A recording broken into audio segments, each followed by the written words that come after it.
Hey there, gamers and gamettes, ready for a trip down memory lane?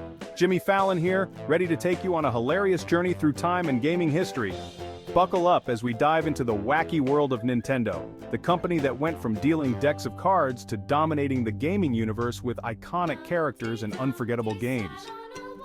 Our story begins way back in 1889 in Kyoto, Japan, a city rich in culture and tradition. Picture this. A time without smartphones, the internet, or even electricity as we know it. Life was simple, yet full of potential. A young entrepreneur named Fusajiro Yamauchi decided to try his luck in the entertainment industry, driven by a vision and a dream. But hold your horses, folks, he wasn't creating the next Fortnite or Call of Duty. Fusajiro's game plan? Playing cards. Yes, you heard that right, traditional Japanese playing cards. He called his new venture Nintendo Koppai, a name that would soon become legendary. Koppai roughly translates to playing cards, so basically, he named his company Nintendo Playing Cards. Simple, yet effective. Talk about keeping it simple. Fusajiro's straightforward approach laid the foundation for something extraordinary. Little did Fusajiro know, this humble card game would one day evolve into a global gaming empire, revolutionizing the way we play and interact with games. Stay tuned to hear how Nintendo shuffled its way from traditional playthings to pixelated powerhouses, creating a legacy that continues to inspire and entertain millions around the world. Now let's fast forward a bit. It's the 1960s and Nintendo's still riding the playing card wave, but there's a new kid on the block: electronic games. Think flashing lights, clunky joysticks, and those iconic 8-bit sound effects. Nintendo, always up for a challenge, and probably tired of people saying playing cards, how quaint, decided to roll the dice and jump into the world of electronic entertainment. They started small, experimenting with electronic toys and arcade games. Remember those love testers? You'd hold hands with your crush, and the machine would measure your compatibility. Yeah, Nintendo was behind those too, but the real game changer was just around the corner. Get ready to jump over barrels and rescue princesses because things are about to get super. Cue the 8-bit fanfare. In 1981, Nintendo unleashed Donkey Kong upon the world. This wasn't your grandma's card game anymore, folks. Donkey Kong was a pixelated primate with a serious banana hoarding problem and a knack for tossing barrels. Enter a plucky, overall-clad hero named Jumpman. He was on a mission to rescue his girlfriend, Pauline, from the clutches of that mischievous monkey. Little did anyone know, Jumpman would soon become a legend. Donkey Kong was a smash hit. It was like game over for boring games. People couldn't get enough of its addictive gameplay, catchy tunes, and that lovable gorilla, even if he was the bad guy. Nintendo had struck gold, proving they were more than just a one-trick pony, or a one-card company, I guess you could say. Remember Jumpman, our hero from Donkey Kong? Well, he traded in his overalls for a red cap and a magical mushroom addiction. That's right, folks. Jumpman underwent a radical transformation and emerged as the one and only Super Mario. In 1985, Super Mario Bros. Hit the scene, and the gaming world would never be the same. This wasn't just a game, it was an experience. Mario and his brother Luigi, two plumbers on a quest to save Princess Peach from the evil Bowser, became global icons. Super Mario Bros. Was revolutionary. It introduced us to the Mushroom Kingdom, a whimsical world filled with Goombas, Koopa Troopas, and of course those power-up mushrooms. It was pure, unadulterated fun, and it cemented Nintendo's place as a true gaming giant.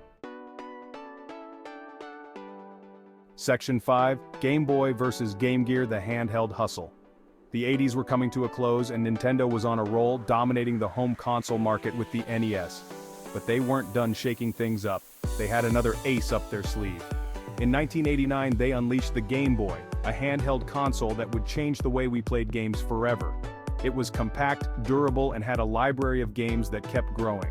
Now, Sega, Nintendo's arch-rival at the time, had their own handheld console, the Game Gear. It had color. It had fancy graphics. It was a technical marvel. It looked like the future of portable gaming. But the Game Boy? It was like, hold my pixelated pixels. Despite its monochrome screen, it had a charm that was hard to resist. The Game Boy was like the Energizer Bunny of handheld consoles. It just kept going and going. Its battery life was legendary. Its battery life put the Game Gear to shame. While the Game Gear guzzled batteries, the Game Boy sipped them. Plus it had Tetris, the ultimate time waster. This game alone sold millions of units. The Game Boy was a phenomenon, proving that sometimes less is more. It wasn't just a gaming device, it was a cultural icon that defined a generation. Section 6, From Pixels to Polygons, Nintendo's 3D Odyssey. The 90s dawned and a new era of gaming was upon us, the world of 3D graphics. Nintendo, never one to shy away from a challenge, knew they had to step up their game. Enter the Nintendo 64, a console so powerful it needed, wait for it, 4 controllers. The N64, as the cool kids called it, brought us classics like Super Mario 64, The Legend of Zelda, Ocarina of Time, and GoldenEye 007. These weren't just games, they were immersive experiences that redefined what video games could be. Suddenly, we weren't just controlling pixelated sprites, we were exploring vast 3D worlds, battling giant bosses, and engaging in epic multiplayer showdowns. The N64 was a testament to Nintendo's ability to innovate and push the boundaries of gaming. Section 7, We Want to Move, Motion Controls Take Over. The 2000s rolled around and the gaming landscape was getting crowded with new consoles and innovative games, but Nintendo had a trick up their sleeve, a little console called the Wii, which would change the way we think about gaming. Now the Wii wasn't about raw power or cutting-edge graphics. It didn't boast the highest resolution or the most realistic visuals. It was about one thing: fun. Pure, unadulterated fun that could be enjoyed by anyone, regardless of age or gaming experience. Remember those clunky controllers with a million buttons? They were intimidating and often frustrating for new players.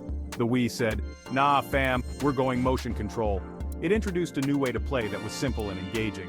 The Wii Remote, with its intuitive motion-sensing capabilities, let players swing virtual tennis rackets, bowl strikes, and even conduct an orchestra. It was a revolution in how games were played. The Wii was a sensation, appealing to casual gamers and hardcore enthusiasts alike. It broke down barriers and made gaming accessible to everyone. It proved that gaming wasn't just for teenagers in their parents' basements, it was for everyone. From young kids to grandparents, everyone could join in the fun. The Wii was a reminder that at its heart, gaming is about bringing people together and having a blast. It created countless memories and moments of joy for families and friends around the world. Section 8. Amiibo toys, games, and a touch of magic. Nintendo has always had a knack for innovation, and in 2014 they introduced the world to Amiibo. These weren't your average action figures. These were toys with a technological twist. Imagine this, you tap a little Mario figurine on your Wii U gamepad and bam! Mario appears in your game, ready for action. Amiibo blurred the lines between the real world and the virtual, adding a whole new layer of interactivity to Nintendo's games. They were collectible, they were cool, and they let you unlock special features in your favorite games. Amiibo were a hit, proving that Nintendo still had the magic touch when it came to creating must-have gaming goodies. Section 9, Switch It Up, Nintendo's hybrid hero. In 2017, Nintendo did it again. They flipped the script with the release of the Nintendo Switch. This wasn't just a home console, it wasn't just a handheld, it was both. The Switch was a hybrid gaming system that let you seamlessly transition from playing on your TV to taking your games on the go. With its innovative design, impressive game library, hello Zelda Breath of the Wild, and portability, the Switch became a global phenomenon. It was like Nintendo was saying, why choose between playing at home or on the go when you can have it all? The Switch was a testament to Nintendo's ability to adapt, innovate, and most importantly, keep things fun. Section 10. Nintendo's enduring legacy, more than just games. From humble playing cards to groundbreaking consoles and iconic characters, Nintendo's journey has been nothing short of extraordinary. They've created some of the most beloved video game franchises of all time, bringing joy to millions of gamers worldwide. But Nintendo is more than just games. They're about creativity, innovation, and a touch of whimsy. They're about pushing the boundaries of what's possible and reminding us that gaming is ultimately about having a good time. Nintendo's impact on popular culture is undeniable. From Mario Karting competitions to cosplay events, Nintendo has transcended the realm of video games to become a cultural phenomenon. Section 11, game over? Never. Nintendo's future looks bright. So, what's next for Nintendo? Well, if history is any indication, they'll probably surprise us. One thing's for sure, Nintendo isn't going anywhere anytime soon. They've weathered the storms of the gaming industry, constantly evolving and adapting to stay ahead of the curve.